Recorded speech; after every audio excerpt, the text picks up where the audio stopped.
Our story begins with Ein, a battered and beaten young man. Standing at the edge of a cliff, he blames himself for being weak, feeling that his life has been pointless. Overwhelmed with despair, he decides to end it all. As he prepares to leap, Ein reflects on how terribly people have treated him. No one ever respected him, and he believes he's nothing more than garbage. Now, he feels like he'll die just as he lived, unwanted and useless. Earlier that day, a skilled swordsman named Zoid fought a huge rat monster. While Zoid held the creature off, his teammate Jolene, a mage, worked on a spell. She took her time, causing Zoid to get impatient. Finally, Jolene launched a powerful fireball that destroyed the beast. With the fight over, Zoid called for the team's trash picker to do his job. The trash picker was Ein. Ein tried to remind them that his name wasn't Trash Picker, but he tripped and stumbled. His teammates laughed at him, calling him useless. Jolene joked that they should pity him since he wasn't a high-level class like they were. To them, Ein was just low common garbage. Ein apologized, saying that carrying all their supplies made him clumsy, but Zoid snapped at him to hurry up and do his job. In this world, everyone is born with a specific job granted by the goddess of light, while their abilities improve through training, guided by the goddess of darkness. There are 3 tiers of jobs: rare, high common, and low common. Rare jobs belong to a small group of highly skilled people, like wealthy merchants or brilliant military leaders. High common jobs, like Zoid's swordsman role and Jolene's mage abilities, allow for combat and magic. Low common job, however, are meant for the most basic tasks: appraisers, farmers, and others who aren't suited for battle. Ein's parents died when he was young, leaving him without a family trade to inherit. He decided to become an adventurer in hopes of earning a better life. But it didn't go as planned. His job was appraiser, one of the lowest ranking roles. Though his skill let him identify items and creatures, it wasn't valued by his team. They treated him like a servant. After the fight with the rat, Ein examined it using his appraisal skill. He discovered the rat was rated F in rarity, the lowest possible. However, one of its teeth was D rank. Ein tried to pull the tooth out, but it wouldn't budge. When he asked Zoid for help, Zoid sneered at the idea, refusing to touch the filthy rat. Jolene chimed in, saying that dealing with trash was a trash picker's job, not theirs. Once again, Ein was left to struggle alone, feeling more humiliated and worthless than ever. Zoid angrily hits Ein with a rock and gets even more upset when Ein glares back at him. In a fit of rage, Zoid kicks Ein to the ground. Jolene, trying to justify Zoid's actions, reminds Ein that they're protecting him. She tells him he should be more grateful, but Ein, defeated, apologizes. He knows this world isn't fair, so he gets back to work. His teammates continue to mock him as he does his job, with Jolene looking disgusted by the dirty work. They both can barely stand watching as Ein shoves his hand into the rat's mouth to get the tooth. Ein knows they're right. His job is horrible. All he does is find and carve material from monsters, basically rummaging through garbage. Zoid piles on by saying that Ein is only part of their team because Zoid didn't want to touch the disgusting monster parts. They call him the trash picker boy and tell him to hurry up so they can continue. Ein, knowing he has no other choice, silently does his job. His only way to survive in this world is by enduring and picking through garbage. A short time later, Zoid is thrilled when they discover the corpse of the hellhound. He sends Ein to pick parts from it, but Ein hesitates. According to the guild's intel, this type of monster shouldn't even be in this dungeon. Zoid brushes off his concerns and tells him to do his job. Zoid and Jolene start thinking about how much money they'll make from this. As Ein appraises a hellhound, he finds that its parts have a B rarity, high-quality materials. He starts taking them, but then Zoid notices another hellhound nearby and excitedly tells Ein to get parts from that one too. Ein freezes in terror. He's smarter than Zoid and realizes something is wrong. The guild's map says there should only be one corridor, but they're seeing 2 hellhounds. Zoid dismisses Ein's worries, saying the map is probably wrong. But Ein isn't convinced. It feels like a bad sign and he thinks they should leave. Zoid doesn't care about his opinion. He tells Ein to leave if he doesn't want to keep up. Zoid threatens to fire Ein, and says he won't even pay him for the work he's already done. He gives Ein one last chance to follow him. Ein is in a terrible position. Not many parties would take someone with a low-class job like his. Being in Zoid's group is the only way he can make enough money to survive. So, despite his anger and frustration, he knows he has no choice but to follow. Life isn't fair, and he has to endure. Later, Zoid is even happier when they find a bunch of dead hellhounds. Ein, however, is worried. He wonders what could be powerful enough to defeat so many high-level monsters. If other adventurers had done this, they would have collected the parts already. But Zoid doesn't even think about it. He's just excited about the loot and doesn't want to waste any time thinking. Ein freezes in terror as he notices several live hellhounds approaching. Suddenly, his teammates realize they're in grave danger. Ein figures the pack must have been fighting over food, but Jolene doubts they can defeat even one of these beasts. Without hesitation, they decide to run. However, escaping seems impossible. That's when Zoid comes up with a cruel plan. With a sinister gleam in his eyes, he tells Jolene to cast a paralysis spell on Ein. Ein is horrified, but Jolene agrees. She apologizes, explaining that she's not ready to die yet, and then paralyzes him. She tries to justify it by saying that if he's lucky, the spell will wear off in time for him to escape before he's torn apart. Zoid drives his boot into Ein's chest, sneering at the hellhounds that their sacrifice is served. Ein can only watch in shock as his so-called teammates wave goodbye and leave him behind. He tries to call out for help, but they're already gone. The hellhounds descend on him, tearing into his flesh. Strangely, the excruciating pain cancels paralysis, allowing Ein to fight back. Desperate, he tosses his bag, spilling apples everywhere. This brief distraction buys him just enough time to limp away. As Ein drags himself forward, he makes a horrifying discovery. His traitorous teammates have blocked the exit. Trapped, he takes another corridor, hoping to find a way out. Unfortunately, it only leads to a dead end. Behind him, the growls of the hellhounds grow louder, making it clear he can't go back. With no other options, he finds himself standing on the edge of a cliff. Now, Ein faces a terrible choice: jump and fall to his death, or stay and be devoured alive. He can't help but laugh bitterly at his situation. He blames his birth as a worthless appraiser, recalling how he became an adventurer to change his life only to end up mocked and abandoned. For a long time, Ein believed his appraisal skill was to blame for his misery. But now, in this moment of clarity, he realizes a harsh truth. He was the one at fault. Instead of working to improve himself, he blamed his circumstances and gave up. But realizing this now, standing at the edge of a cliff, is far too late. Determined to escape the torment, Ein steps off the edge. As he falls, his earlier thoughts echo. He was treated like garbage, and now he will die like trash. The next thing Ein knows, he's waking up in a strange place. Somehow he's still alive, and his wounds are completely healed. Stunned, he notices a massive tree surrounded by walls of cascading water. When a mysterious woman approaches and gently kisses his forehead, he regains consciousness fully. In disbelief, Ein uses his appraisal skill on a droplet falling from the tree. The result leaves him speechless. The droplet comes from the legendary world tree, a mythical source of mana that everyone thought was long gone. When he examines the tree itself, the appraisal confirms it really is the world tree. Ein is shocked. All his life, he believed it to be just a legend. Supposedly, it withered away ages ago.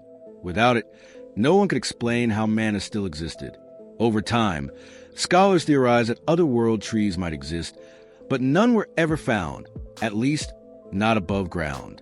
Looking at the world tree now, Ein understands it saved his life. He whispers a thank you to it. Just then, he hears a voice, though no one seems to be around. Dismissing it, he focuses on the reality of his situation. There are no monsters nearby, and for now, he seems safe. But Ein knows his former teammates won't come looking for him, and he has no food to sustain himself. With no other choice, Ein decides to press on. He thanks the world tree one final time, then sets out into the unknown, ready to see where the second chance will lead him. The mysterious girl from earlier appears, clearly worried about Ein. This part of the dungeon isn't on any guild map, making Ein anxious about encountering even stronger monsters than the Hellhounds. Though the Hellhounds were tough, Ein has no choice but to keep going. Surviving his near-death experience has changed his perspective, and he promises himself never to put limits on his abilities again. Armed only with a rock, Ein carefully moves through the dungeon. To his surprise, there aren't any monsters in sight. At first, it's a relief, but as he tries to find his way out, things take a terrifying turn. Out of nowhere, something slashes off his ear. The pain is unbearable, and as he scrambles to retrieve it, he loses several fingers too. Ein uses his appraisal skill and discovers that his attacker is an S-rank gremlin, a creature far beyond his strength. The gremlin cuts into him, and Ein quickly realizes that knowing his opponent's rank won't help him win. He tries to flee, but the monster doesn't let up. Just as the gremlin prepares to deliver a final blow, something unexpected happens. The gremlin suddenly freezes, trembling in fear, before it's crushed by a much larger creature. Ein is horrified to see an S-rank death bear has arrived. The massive beast claws through his face, leaving him blind in one eye, and begins to crush him. As the pain becomes too much, Ein gives up, convinced he's about to die. Then, a mysterious boy shows up and saves him. The boy grumbles about being begged by that girl to save Ein, warning him not to get the wrong idea. Ein loses consciousness. When he wakes up, his destroyed eye has been replaced, and all his injuries are healed once again. He's back near the World Tree. For the first time, Ein sees the mysterious girl who had been worried about him. He's speechless. She's incredibly beautiful, like something out of fairy tale. She smiles gently at him, leaving Ein awestruck. Ein was still trying to wrap his mind around everything he was seeing when, out of nowhere, a woman appeared behind him. She immediately demanded that he show some gratitude and drink the tea that the girl, Yuri, made for him. Confused, Ein glanced around, but there was no sign of any tea. That is, until he noticed Yuri holding a cup, smiling sweetly at him. She had made the tea just for him. Now, Ein wasn't exactly thrilled at the idea of drinking mysterious tea. His mind started wandering to all sorts of thoughts, including the possibility that it might contain, well, something a little strange. But before he could protest, Ursula, the woman who had appeared behind him, grabbed his arm and forced the tea down his throat. There wasn't much he could do about it. To his surprise, the tea actually tasted really good. Ein immediately told Yuri, who looked absolutely delighted. She looked so cute when she smiled that Ein couldn't help but think about it. But then, Ursula suddenly glared at him and warned, "If you have even one single lewd thought about Yuri, I will erase your existence." Ein quickly realized that a quick mental shift was in order. He nodded, making sure to keep his thoughts very clean. Try to move on from that awkward moment. Ein asked, "So, was it you too who saved me from the death bear?" Ursula rolled her eyes. "I had no interest in saving a smelly human like you," she grumbled. "But Yuri wouldn't stop begging me to save you, so I had no choice." Ein turned to Yuri with a grateful look. "Thank you for caring about me," he said sincerely. Yuri blushed and looked away, embarrassed. But before she could respond, Ursula, clearly not liking the idea of her daughter talking to Ein like that, suddenly drop-kicked him in the face and began stomping on him.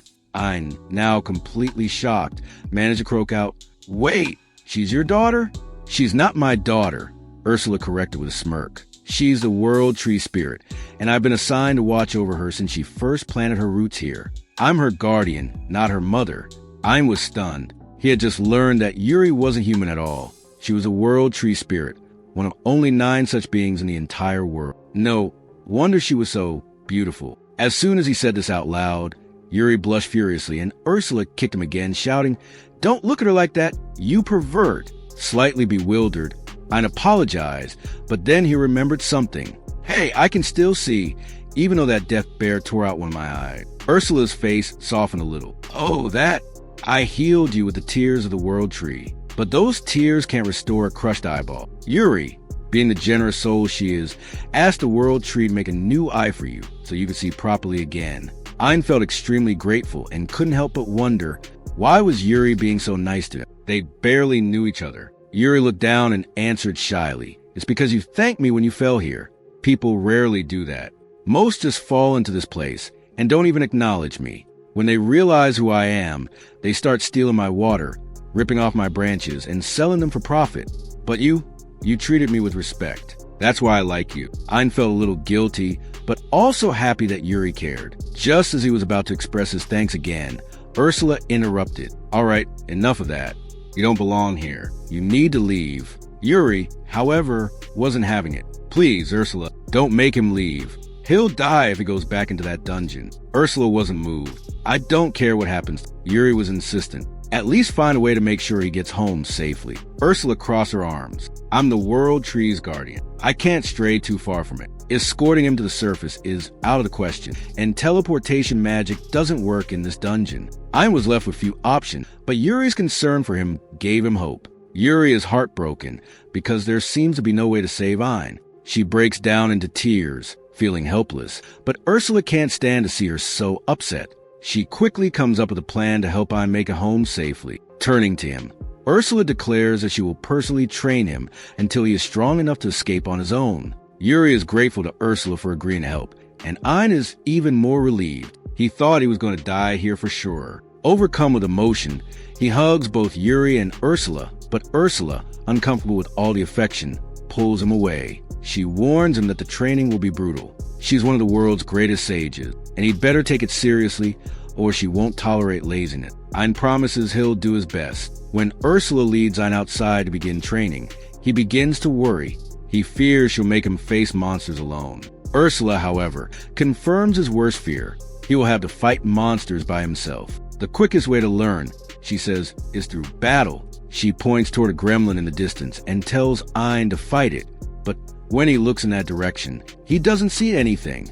Ursula reminds him that his eye has been replaced with a piece of the world tree, which has special ability. She encourages him to use it. Ein tries, but even with his tree spirit eye, he still can't see the gremlin. Ursula explains that he simply doesn't understand the full potential of his new eye yet.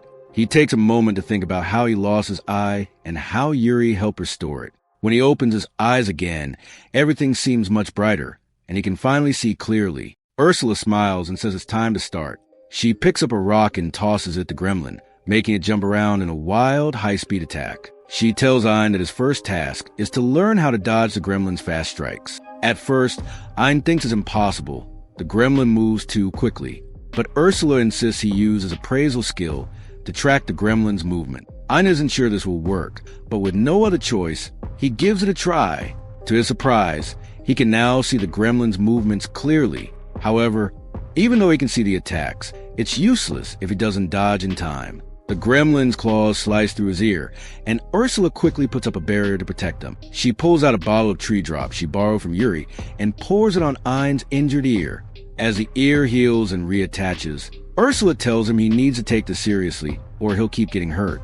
She drops the barrier and the Gremlin attacks again. This time, Ein is ready, knowing where the Gremlin will strike. He ducks out of the way just in time.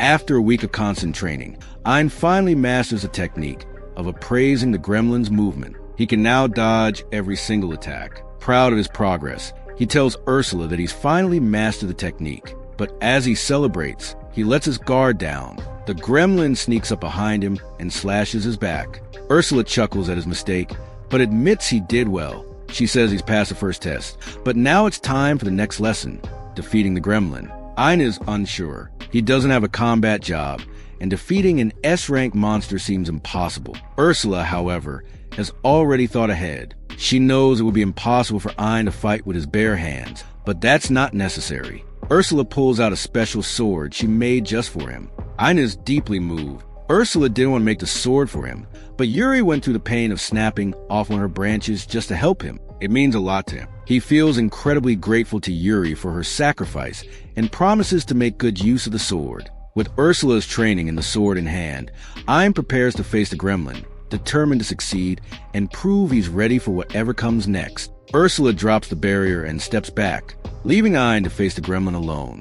When he tries to strike, the Gremlin easily dodges. Ursula laughs, telling him he'll never land a hit if he swings that slowly. Ein knows she's right, so he decides to try a different approach. He plans to predict the Gremlin's movements and strike when it gets close. But when he attempts this, the Gremlin jumps over him, clearly smarter than he thought.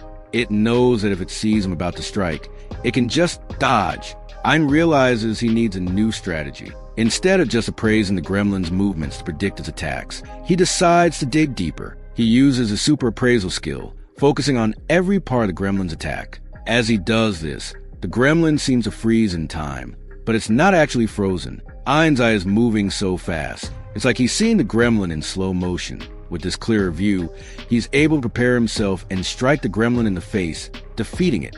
Ein feels a rush of excitement. He's just defeated his first monster, but Ursula quickly reminds him that there's no time to celebrate.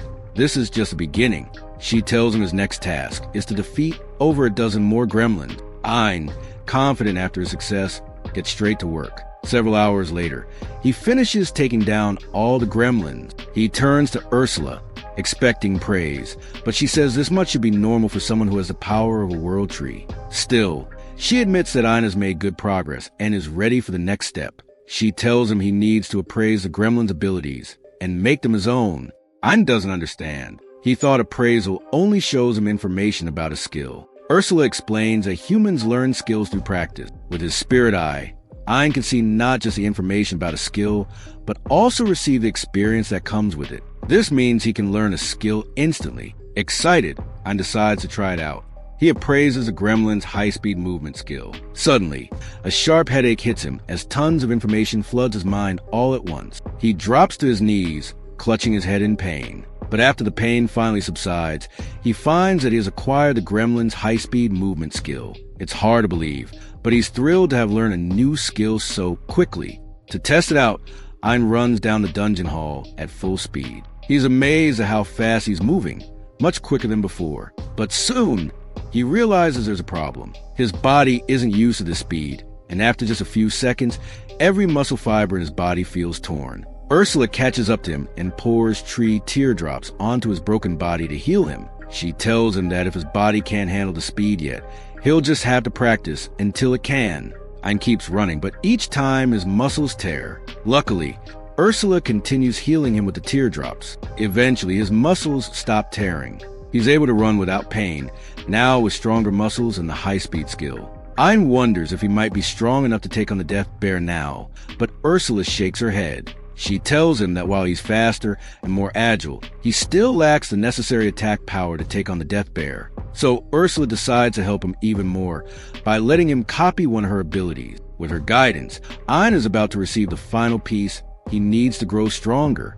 Ein is pumped up when Ursula says he can copy one of her abilities. He eagerly asks what it is, and Ursula grins mischievously before blasting him with Fireball. "That's my ability, Discard Enchant," she says. "It lets me use magic without spending time on enchantment." Ein thinks it's super powerful and can't wait to learn it. But Ursula has a twist. She'll only let him appraise the spell while she blasts him with fireballs. She says it's fun. Ein takes a hit and manages to learn the Discard Enchant spell, but right after, Ursula hits him with another fireball. He falls to the ground in pain, and Ursula heals him. He's bruised but ready to train. Next, he starts learning how to use magic without incantations. Since he doesn't have a magic class, his mana is pitifully low. He runs out of magic super fast. Luckily, the healing tears from Ursula not only fix him up, but also slowly increase his mana capacity. Ein realizes it's going to take a lot of practice if he wants to master magic. After half a month of training, Ein can now cast mid-level magic and even shoot over 1,000 fireballs at once. With his new skills and stronger appraisal ability, Ursula says he's ready to face another death bear. Ein is nervous, but Ursula reassures him that with everything he's learned, he should have no trouble. The death bear charges at him with claws ready to strike, but Ein counters with a powerful wing cutter spell. It hurts the bear badly, but it's not enough to finish it. So Ein starts launching fireballs until the bear finally falls. That was way easier than he expected. He wonders if the bear was just weak, but deep down he knows he's just gotten really strong.